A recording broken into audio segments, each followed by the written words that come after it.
I think we can go ahead and run this. Actually, let's run our tests first. Tests pass. And I'm going to run the pipeline in verbose mode. So let's see what happens.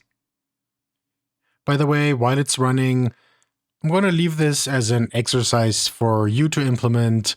But if you are tired of running all of these steps every single time, say you're just working on the extract step and you don't want to have to fetch new articles and everything, it's pretty easy to implement a command line parameter that skips some of the steps. So you could tell it to just start at the extract step, and then it'll skip the fetch and triage steps. Of course, that only really works if you still have pending articles in the database that haven't gone through extraction yet.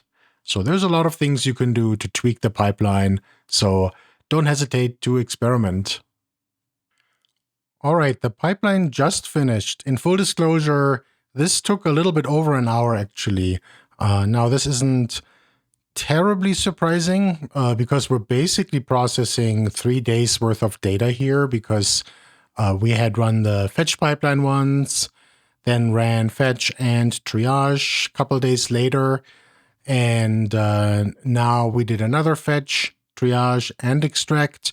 So it's essentially 3 days worth of fetched articles, so multiple thousand. So if we look through here, right, triage had 776 new articles to triage. And again, we kept just under half this time.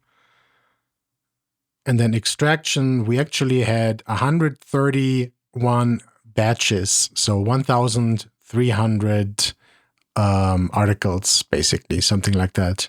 So that's a lot, right? And even though we're batching, each batch still runs sequentially. We'll actually come back to that and implement some performance improvements here in a minute.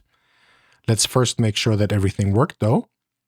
So it tells us that we extracted 1,298 articles, and we got a total of 2,946 signals and 3,602 facts.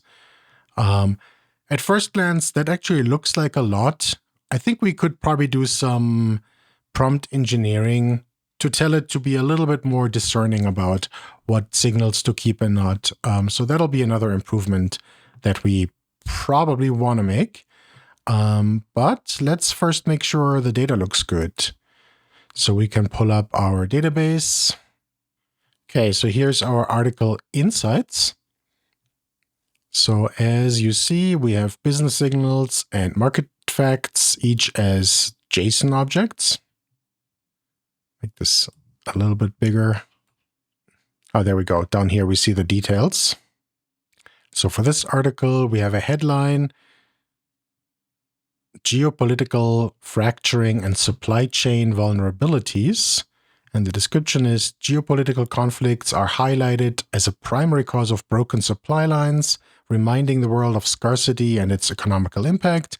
This affects global trade and the availability of essential resources. And this is a pain point. There's something down here about energy. Okay, let's click on another one. Jet fuel volatility cripples airline financial forecasting. Extreme fluctuations in jet fuel prices, driven by geopolitical conflicts, are making it impossible for airlines to provide accurate financial guidance, leading to suspended earnings forecasts and significant impacts on profitability. It's another pain point. Here's a consumer shift. Let's look at this one. So also related to geopolitical conflicts, deter air travel. Geopolitical events such as the Middle East conflict are disrupting flight schedules and making people reluctant to travel, negatively impacting airline operations and passenger numbers. Okay, what is this? AI. That's interesting too. right? So here we have AI transforms labor market, demanding new workforce transition systems. Artificial intelligence is rapidly changing job requirements and potentially displacing millions of workers, necessitating a new public-private partnership to define essential AI skills, create job pathways, and invest in modular, affordable, job-linked training. Signal type, technology opportunity. Okay. And there's a regulatory change down here as well. Something about AI workforce adaptation. Cool. So let's look at some of the market facts. By the way, here you see an example. There's an article that has business signals, but no market facts. So what do we have here? Something about Dogecoin. Dogecoin is down roughly 75% from its cycle peak. And the context illustrates the severe price depreciation experienced by a major altcoin during a downturn, indicating a significant market correction. Yeah, so those are exactly the kind of stats that we are looking for.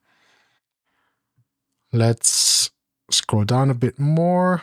Oh, here's something about Anthropic. Anthropic's daily signups have quadrupled since the start of the year. I'm not surprised. They're doing really well. I love the work that they do. Yeah, here's an article that has no business signals, but it has stats. Here's one that has neither. Here's another one. So most of the article have at least one or the other if you look at it. I see a lot of duplication too, right? Just sort of a lot of stuff about geopolitical conflict. Here's another one. And that's to be expected because ultimately it's reflective of the news trends. And that's all fine. We'll see in the next step when we feed all of these signals into the synthesis agent, it'll do a good job at clustering things, deduplicating things to only come up with the relevant business ideas. So at first glance, I think this actually looks pretty good. Looking at the system prompt, I think we can maybe try to be a little bit more discerning here. So let's open up Claude. We could just tweak this ourselves, but let's see what Claude comes up with. Let's try this here. So I'm just saying this works great, but returns too many results. Please update the system prompt to be a bit more discerning. Focus only on those signals that suggest startup opportunities. If in doubt, discard. Before we do this, let's commit our changes here. Okay, and now we'll run this. Okay, it's done. So it says it updated the system prompt to be much more selective. It now instructs the agent to only extract signals that point toward concrete startup opportunities, explicitly expects most articles to yield 0 results, and frames market facts in terms of pitch deck utility. Wonder if it went a little overboard there, actually. Let's see. All right, your job is to extract business insights from news articles, but only those that point toward concrete startup opportunities. Be highly selective. Most articles will yield 0 or 1 signal at best.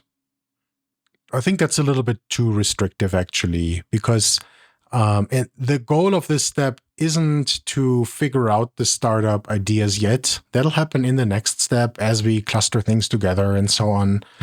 I just wanted it to be a little bit more discerning. Let's ask you to tone it down just a little bit. Let's run this prompt to see if it can slightly tone down these restrictions again. All right, now it says updated. The prompt now keeps signals that have a reasonable likelihood of suggesting startup opportunities rather than requiring a concrete one. It also defers to downstream steps for further filtering. I think that sounds pretty good. Let's look at this. That could inform startup ideation and later analysis steps. So we're kind of hinting at what we're going to use these for.